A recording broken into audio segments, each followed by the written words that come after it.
spread the thought of having a colonoscopy, there's a new way that's a whole lot less invasive. CBS 2's Dr. Max Gomez here now to tell us about virtual colonoscopies. Doc? That's right, Maurice. You know, colon cancer strikes more than 130,000 Americans a year. 55,000 will die of the disease. Colonoscopy finds cancers at an early incurable stage and can even prevent cancer by removing polyps before they become cancer. The question is, should you go traditional or virtual? It looks like a wild video game ride through a twisty tunnel. It's actually a doctor's view of the inside of a colon, at least the way a colonoscopy sees the inside. And here's the payoff. That bump in the road is a polyp, what doctors call a lesion that could be or become cancer. Virtual colonoscopy compares very favorably to the traditional colonoscopy. In fact, they find the same number of lesions. Traditional colonoscopy involves inserting a long tube with a camera into the colon and then maneuvering it up and around its nearly 5-foot length. Virtual colonoscopy involves just lying in a CAT scanner while it takes x-rays that a computer assembles into the flying ride we saw earlier.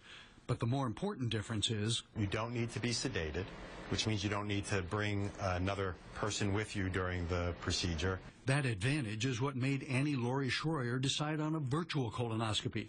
The busy med school professor didn't want to lose time from teaching.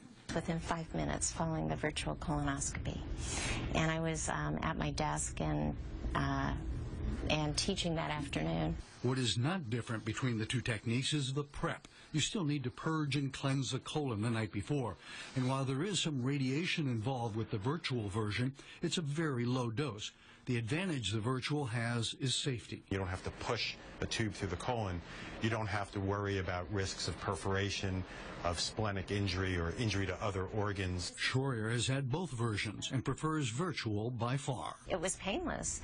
It felt a little bit like gas. You have gas in your stomach, but it was absolutely painless. Now, the downside is if a significant polyp is found, you'll still need a conventional colonoscopy to remove it. But Stony Brook does that the same day, so you don't need another prep. Now, good candidates for the virtual colonoscopy are patients with heart, lung, or other conditions that make them risky for sedation. But you still need the prep for both, and that's the part that a lot of people don't like. Apparently. So I hear. That's what we know.